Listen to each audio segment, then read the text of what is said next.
Нярай хүүхдэд биеийн дулаан бууралт элбэх тохиолдно. Нярайн биеийн хэвийн дулаан 36.5 хэмээс 37.5 хэм байдаг. Биеийн халуун 36.5 хэмээс доош буухыг биеийн дулаан бууралт гэж үздэг. Нярай хүүхдийн биеийн дулаан алдалт нь дулаан үүсэлтээс давмгай байдаг.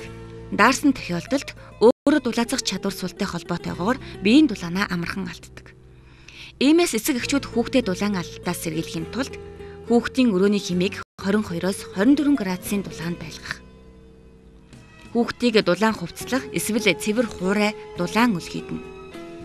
Хүүхэд биеийн дулааныхаа 25 хүртэлх хувийг зулайгаараа алддаг тул малгай байнга өмсгөнө. Гэхдээ углаа малгай нь маш тохиромжтой байдаг. Их хүүхдийн хөлийг барьж дулаан эсхийг шалгана.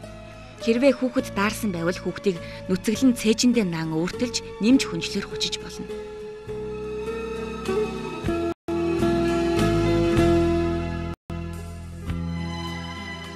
Дулаан гараараа хөлийг барьж дулаацуулна. Монголчууд энэ аргыг эрт дээр үеэс хэрэглэж ирсэн бөгөөд хэрэглэхэд хамгийн тохиромжтой энгийн арга юм.